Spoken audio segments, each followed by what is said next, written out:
नमस्कार दोस्तों, मैं अखिलेश कुमार स्वागत करता हूं आपका अपने यूट्यूब चैनल मैथ मस्ती में। दोस्तों, इस वीडियो में हम देखेंगे लूसेंट्स प्राथमिक अंकगणित का चैप्टर नंबर 10 है लाभ और हानि यानी प्रॉफिट एंड लॉस। और इससे पहले मैं आपको बता दूं कि 9 नंबर चैप्टर तक हम लोगों ने पूरा कंप्लीट सोल्यूशन कर लिया है। आशा करता हूं कि आप लोगों ने देखा होगा। अगर देखे हैं तो बहुत अच्छी बात है, और नहीं देखे हैं तो आप प्लीज़ जाकर प्लेलिस्ट में जाकर देख लीजिए। और हाँ, सबसे इम्पोर्टेंट बात यह है कि प्लेलिस्ट में जाइएगा तो आपको जिस प्लेलिस्ट में 100 नंबर वीडियो दिखेगा 100 नंबर से, उसी प्लेलिस्ट में जाइएगा। उसका नाम होगा ऑल, इस तरह से होगा, ठीक है, ऑल लूसेंट्स प्राथमिक अंकगणित, प्राथमिक यहाँ लिख लीजिए, ऑल लूसेंट्स प्राथमिक अंकगणित फुल सोल्यूशन, ऐसा ही लिखा होगा, मिलेगा, ठीक है। तो आप जाइए प्लेलिस्ट में चेक कर लीजिए और आज ही से शुरू कीजिए। अगर पहली बार ये वीडियो हमारा देख रहे हैं तो लूसेंट्स प्राथमिक अंकगणित को बनाना चाहते हैं तो आप आज ही से शुरू कर दीजिए 100 नंबर वीडियो से, और लगातार देखते आइए यहाँ तक। क्योंकि इसके पहले मैंने 9 चैप्टर तक कंप्लीट कर दिया है, तो 9 चैप्टर तक तो देखना पड़ेगा ना। तो मैं आशा करता हूँ कि आप ज़रूर पिछले चैप्टर को देखेंगे। तो चलिए शुरू करते हैं लाभ और हानि। और हाँ, अगर आप विद्यासागर अंकगणित का फुल सोल्यूशन चाहते हैं, विद्यासागर अंकगणित जो कि सगीर अहमद सर की है बुक, विद्यासागर अंकगणित का अगर टोटल सोल्यूशन चाहते हैं 1 नंबर चैप्टर से लेके अंत तक जितने भी मॉडल सेट बीच बीच में दिए गए हैं सबका सोल्यूशन आप अगर देखना चाहते हैं तो भी प्लेलिस्ट मैंने बना दिया है, जिसमें 92 वीडियो है। 92 वीडियो का एक प्लेलिस्ट दिखेगा, आप प्लेलिस्ट पर जाइएगा तो आपको वहाँ से मिल जाएगा विद्यासागर अंकगणित का पूरा सोल्यूशन। और इसमें आप कर सकते हैं लूसेंट्स प्राथमिक अंकगणित का सोल्यूशन हमारे साथ। 9 चैप्टर तक कर लिया है, 10वां नंबर चैप्टर देख रहे हैं। चलिए शुरू करते हैं। पहले आज हम इसमें देखेंगे, ये जो वीडियो बन रहा है ये वीडियो जो होगा आपके लिए बेसिक का वीडियो होगा, ठीक है। बेसिक कॉन्सेप्ट इसमें जानेंगे लाभ और हानि का।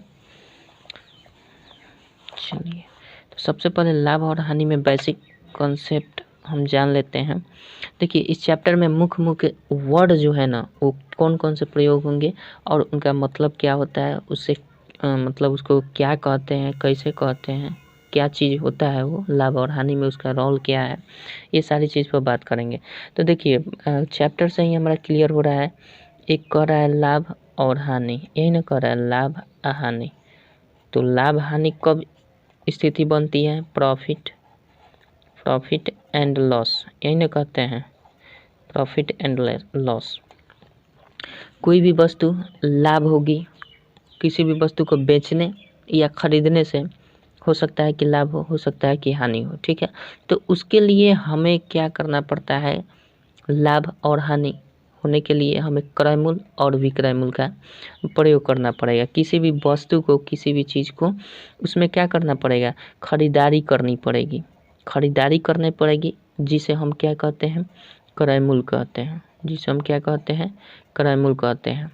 किसी भी वस्तु को हमें बेचना पड़ेगा, तभी तो लाभ होगा और हानि होगा, ठीक है। लाभ होगा या हानि होगा तो उसके लिए विक्रय मूल्य भी होना जरूरी है, विक्रय मूल्य का भी होना जरूरी है। तो लाभ और हानि कहें तो ये ऑटोमेटिक आना ही आना है इसको, ठीक है। किसी भी स्थिति में लाभ कब होगा भाई? किसी की चीज़ को खरीदेंगे, ठीक है, उसको बेचेंगे, तभी तो हम अंतर देखेंगे कितना लाभ हुआ कितना हानि हुआ, है ना। तो ये बेसिक चीज़, तो लाभ और हानि के साथ साथ ऑटोमेटिक क्रय और विक्रय मूल्य आ ही जाएगा, ठीक है। ये चीज़ होता है। एक आता है ऊपरी व्यय, ऊपरी व्यय, ठीक है। एक ऊपरी व्यय होता है जिसमें किसी वस्तु को खरीदने पर उसका मरम्मत अगर बिगड़ जाता है तो उसका मरम्मत कराने पर जो भी अलग से पैसे लगते हैं, क्रय मूल्य को हटाकर जो अलग से पैसे लगते हैं उसको ऊपरी व्यय बोलते हैं, ठीक है। तो क्रय मूल्य हम क्या किसे कहते हैं? शुद्ध भाषा में कहें तो क्रय मूल्य का हम ये कह सकते हैं कि जिस दाम पर किसी वस्तु को खरीदा जाता है, ठीक है, उसे ही क्रय मूल्य कहते हैं। और जिस दाम पर, जिस मूल्य पर किसी वस्तु को बेचा जाता है उसे विक्रय मूल्य कहते हैं। कोई दिक्कत नहीं है। किसी वस्तु को अगर खरीद कर उसमें अपने तरफ से उस वस्तु का मरम्मत कर दें, उस वस्तु में कुछ अलग से एक्स्ट्रा वर्क करा दें, ठीक है। जैसे कोई मकान ही हुआ, उसको खरीद कर उसमें पेंट करा दें अलग से, तो वो सब जितना भी एक्स्ट्रा जो खर्च होता है उसी को बोलते हैं क्या, ऊपरी व्यय बोलते हैं। ठीक है, तो आशा करता हूँ समझ गए होंगे। अब रह गई बात कि लाभ और हानि। लाभ और हानि आने से पहले ये दो टर्म तो आना ही बेसिक ज़रूरी है। और क्रयमूल्य हमारा, मान लीजिए कि कोई भी वस्तु को हम 5 रुपया में खरीदते हैं, सिंपल एग्जांपल, 5 रुपये में खरीदते हैं, उसे हम 10 रुपये में बेचते हैं, तो भाई जाहिर सी बात है कि ये होगा क्या, हमारा लाभ होगा, होगा ना जी। 5 रुपये में खरीदे हैं मतलब क्रय मूल्य, खरीदे हैं तो शुद्ध भाषा में हम इसको, प्रायोगिक रूप में हम इसका क्या करेंगे, जो खरीदारी होती है प्रायोगिक रूप में हम इसमें क्रय मूल्य का यूज़ करेंगे। जो बेचते हैं उसको प्रायोगिक रूप में हम किसका प्रयोग करेंगे, विक्रय मूल्य का प्रयोग करेंगे। ठीक है, जिसे शॉर्टकट में वी मूल्य लिख सकते हैं। तो ये हमारा क्रय मूल्य हो गया, मतलब खरीदारी हो गया। ये विक्रय मूल्य मतलब उसे हम 10 रुपये में बेचें, तो हमारा लाभ जाहिर सी बात है, 5 रुपये में खरीदे हैं 10 रुपये में बेचे हैं तो 5 रुपये का लाभ होता है। यानी इस स्थिति में हम क्या करते हैं, विक्रय मूल्य में से क्रय मूल्य को घटा लेते हैं तो लाभ निकल जाता है। ठीक है, अगर हम इसी को 5 ही रुपये में खरीदे हुए हैं, उसी वस्तु को 5 ही रुपये मान लीजिए खरीदे हुए हैं और 3 रुपये में उसको बेच दिए, तो क्या हो जाएगा, 2 रुपये की क्या हो जाएगी भाई, 2 रुपये की हानि हो जाएगी। ये तो कन्फर्म है, इसमें कोई डाउट नहीं है।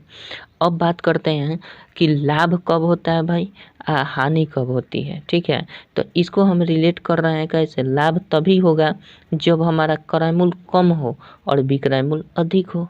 ठीक है, विक्रय मूल्य अधिक हो, क्रय मूल्य कम हो।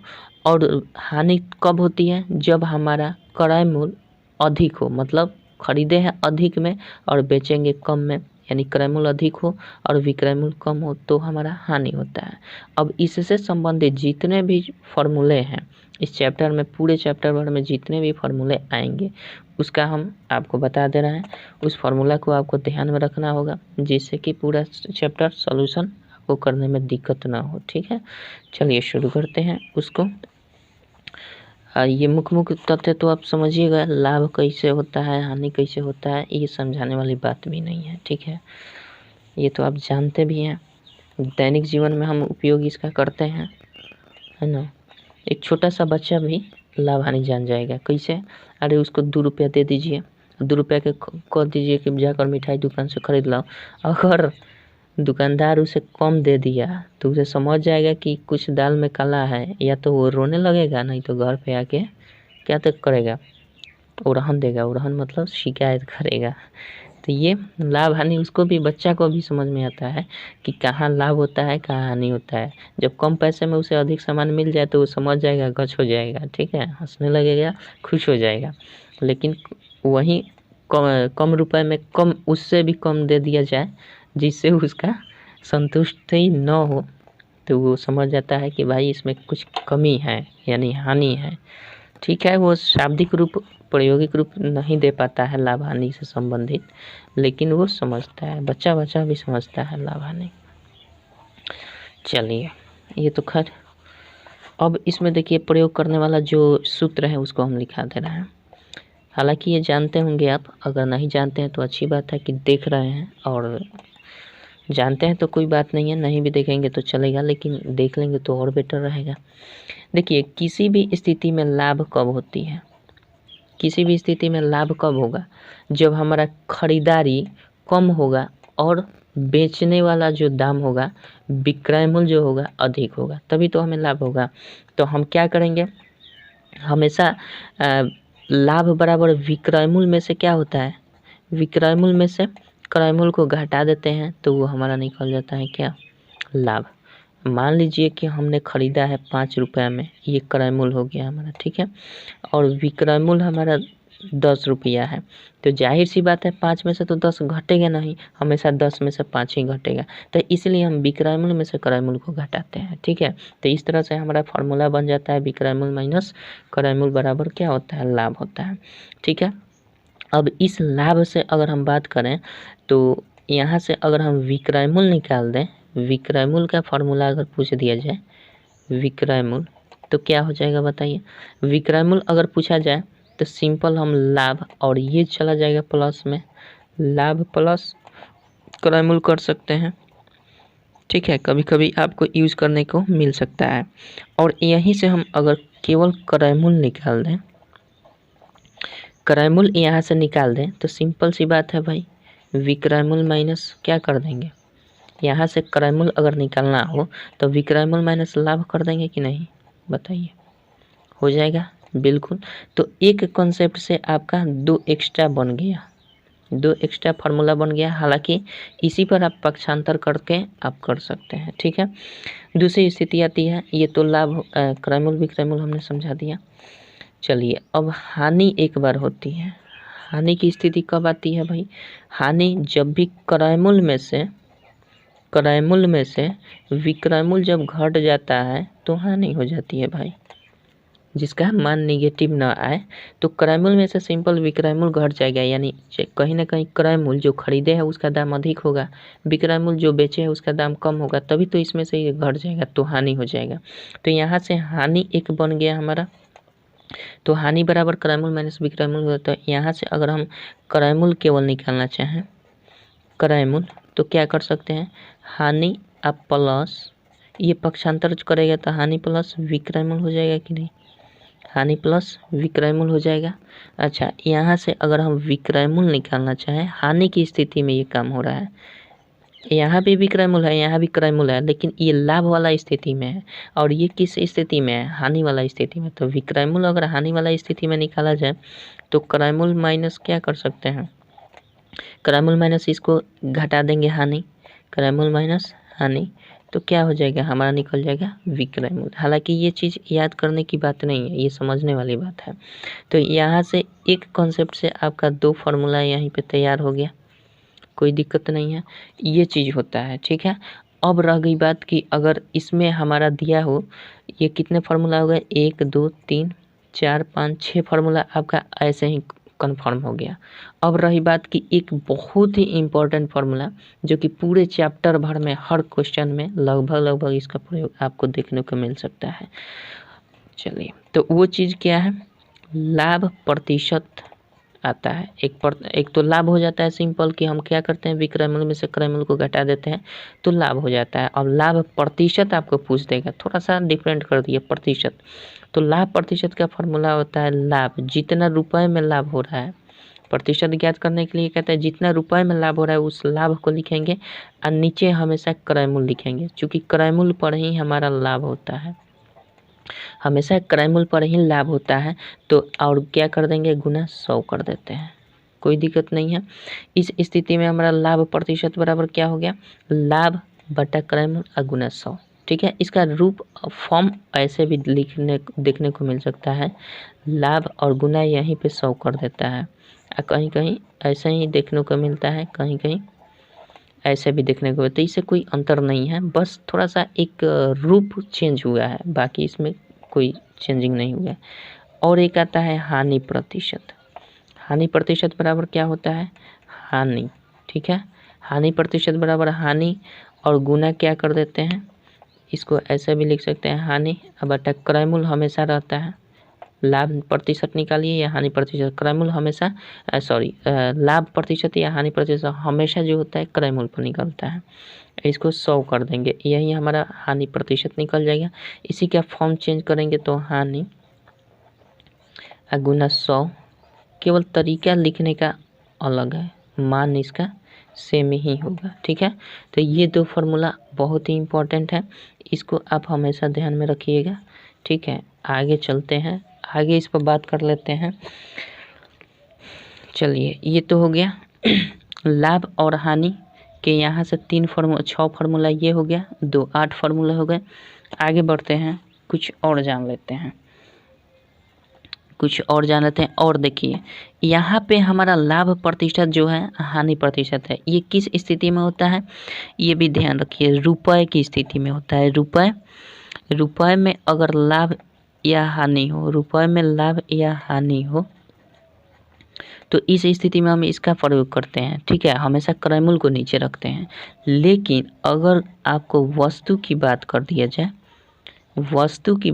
जाए, तो लाभ और हानि प्रतिशत ज्ञात करने के लिए लाभ और हानि प्रतिशत ज्ञात करने के लिए सिंपल हम क्या करते हैं, क्रय मूल्य जो है ना, इस क्रय मूल्य को केवल चेंज कर देते हैं, यहाँ विक्रय मूल्य आ जाता है। ठीक है, केवल यहाँ पे विक्रय मूल्य आ जाता है, लिख नहीं रहे हैं, आपको क्वेश्चन भी सॉल्व कराएंगे तो आपको बता देंगे वहाँ पर भी। इतना ध्यान रखिए, जब भी रुपये पैसे में लाभ या हानि हो तो हम क्रय मूल्य को नीचे रखते हैं, लेकिन अगर वस्तु में लाभ और हानि हो तो जैसे कि 10 वस्तु हो गया, 10 वस्तु को बेचने पर 5 वस्तु के बराबर लाभ होता है, इस तरह का क्वेश्चन अगर आता है, जैसे कि हम कंसेप्ट आगे बताएंगे, मतलब क्वेश्चन आएगा तो उस स्थिति में हमेशा विक्रय मूल्य को नीचे रखते हैं। ठीक है, तो वस्तु में हमेशा विक्रय मूल्य को नीचे रखते हैं, वस्तु में हमेशा विक्रय मूल्य को नीचे रखते हैं, बेस बनाते हैं, बेस लिख सकते हैं, बेस बनाते हैं यानी नीचे रखते हैं, आधार बनाते हैं, और हमेशा रुपए पैसे में क्या करते हैं, इसको हम